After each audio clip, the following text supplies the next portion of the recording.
Salut les anacalypsiens, bienvenue dans cette nouvelle vidéo d'Anacalypsie. Aujourd'hui on se retrouve pour un épisode qui se concentre sur le chapitre 33 de Demon Slayer, avec notamment ce chapitre qui se nomme Avancer malgré la douleur. Et vous allez très rapidement pourquoi. En tout cas on est centré sur le combat entre Zenitsu et le frère de Rui. Voilà, je vous laisse avec le générique et on en parle après.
On débute avec le démon qui donne des explications à Zenitsu, donc qui nous dit que voilà, comment les choses vont se passer.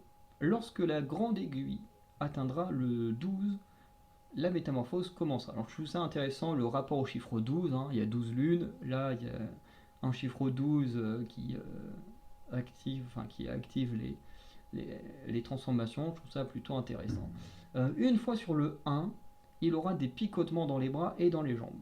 Une fois la grande aiguille sur le 3, il aura alors des nausées et des vertiges. Et une fois la grande aiguille sur le 4, il sera pris d'une douleur, puis s'évanouira. Et au réveil, il deviendra un serviteur de ce démon. De plus, une fois transformé, il perdra tout raisonnement une fois transformé. Et du coup, forcément, Zenitsu va à nouveau péter un câble et avoir peur et donc fuir le combat. Waouh, comme c'est étonnant. Ensuite, on a un flashback de Zenitsu où on le voit brun au début et on remarquera qu'il deviendra blond à cause d'un éclair qui va prendre dans la gueule. On apprend, alors ce qui est assez marrant, c'est que son souffle est lié à la foudre et qu'il s'est pris un éclair dans la tronche, c'est assez marrant. Bref. On apprend que son maître, c'est son grand-père. Alors ce qui est bizarre, c'est que entre les scans et le manga écrit, c'est pas les mêmes mots qui sont mis.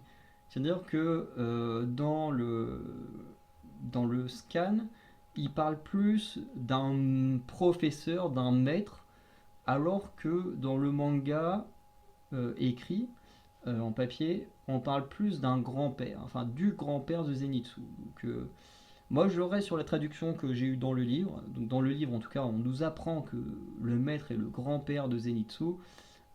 Après, ce qui est problématique, c'est que, bon, en plus, ils ont la même tenue et tout, donc bon, ça semble être bon.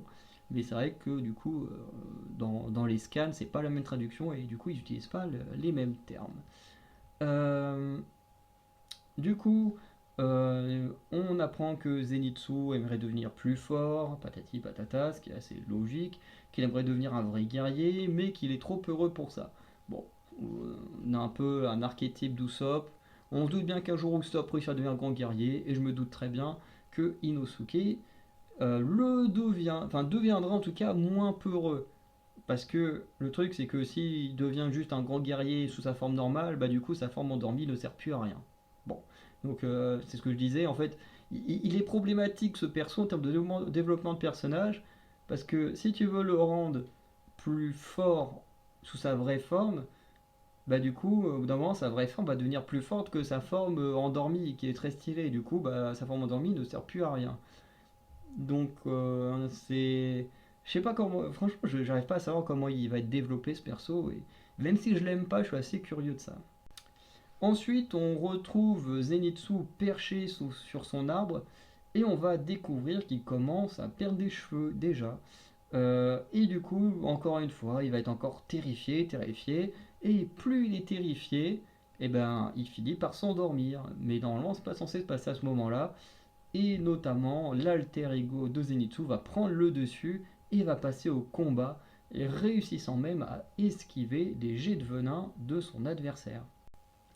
Le démon remarque que Zenitsu ne possède qu'une seule attaque, puisqu'il la répète tout le temps, et il pense donc que le tuer va être plutôt facile, surtout qu'en plus le venin affaiblit Zenitsu de plus en plus, lui causant des douleurs, et voilà. Et dans le flashback, on a un flashback qui est assez long, que j'aime pas trop, malgré ce petit passage dont je vais parler, qui est très intéressant, lui, qui en gros vient de son maître, qui lui dit que, ok, tu connais qu'une seule technique, c'est pas grave, tu as juste à la travailler à la perfection pour la rendre parfaite et du coup qu'elle soit vraiment très efficace une fois au combat. Et on remarquera, et je pense que c'est plutôt là qu'il y aura l'aspect développement de Nezuko, ce que enfin pas de Nezuko, de Zenitsu. Je pense que ça ira dans le sens, oh tiens, j'ai appris le deuxième souffle de la foudre, oh tiens, j'ai appris le troisième, parce que pour l'instant, il en connaît qu'un seul par cœur. Voilà, donc on arrête la vidéo là, enfin un chapitre plutôt sympa. Voilà, le meilleur moment c'est quand même quand Zenitsu il s'endort et que son alter ego prend le dessus. Là le combat il devient assez stylé, plutôt intéressant. Même si voilà, le reste est bien parce que d'un côté on développe un peu plus Zenitsu par rapport à son flashback. Mais en même temps, j'ai du mal à m'attacher à lui parce que j'aime pas ce personnage. Donc, ce qui fait que je trouve ça intéressant en termes d'écriture. Après, le personnage, ça me le rend pas plus agréable. Voilà. Donc, n'hésitez pas à me dire ce que vous pensez de ce chapitre. On se dit à très bientôt. N'hésitez pas à aller checker l'onglet communauté, vous abonner.